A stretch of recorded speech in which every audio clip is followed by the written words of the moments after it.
Après une saison mitigée sur le plan collectif au Real Madrid, Kylian Mbappé s'apprête à connaître un tournant tactique. Bien qu'il ait terminé meilleur buteur de la Liga et de la Ligue des Champions lors de sa deuxième année dans la capitale espagnole, l'attaquant a essuyé de nombreuses critiques lors des grands rendez-vous. Son positionnement en tant que numéro 9 est pointé du doigt, limitant son entente avec ses coéquipiers.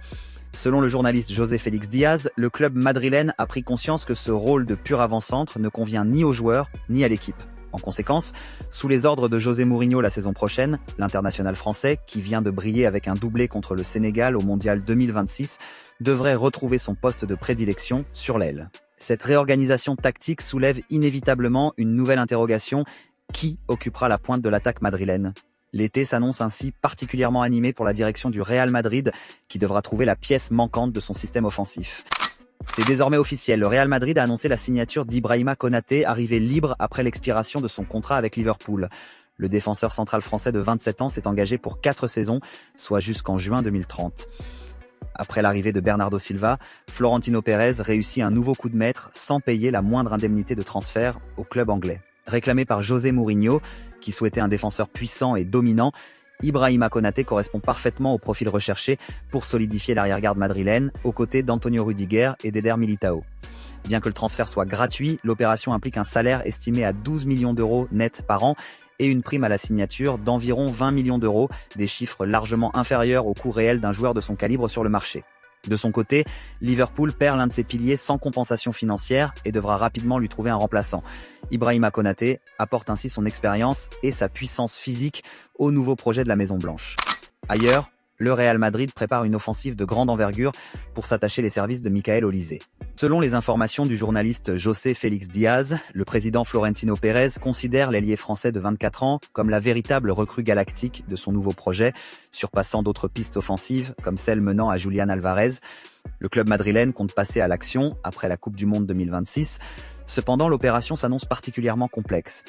Le Bayern Munich refuse fermement de se séparer de son joyau, sous contrat jusqu'en 2029, et envisagerait même de prolonger son bail avec une importante revalorisation salariale. Pour faire fléchir le géant bavarois, le Real Madrid devra débourser plus de 100 millions d'euros. Le profil créatif et la polyvalence de Michael Olise, capable d'évoluer sur le flanc droit ou dans l'axe, séduisent la direction madrilène qui souhaite apporter de la finesse technique à un effectif déjà très puissant physiquement. Le feuilleton s'annonce haletant, le Bayern Munich étant déterminé à lutter pour conserver sa pépite. En parallèle, le Real Madrid vient une nouvelle fois contrarier les plans du FC Barcelone sur le marché des transferts.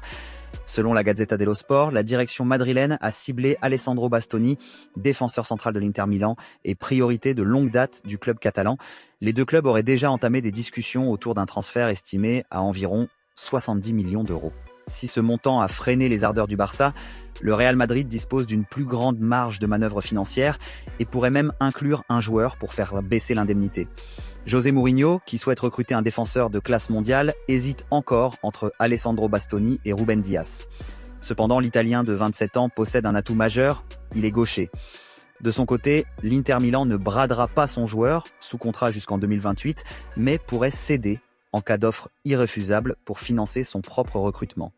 À Barcelone, l'inquiétude grandit face à la perspective de voir une cible travaillée de longue date rejoindre son éternel rival.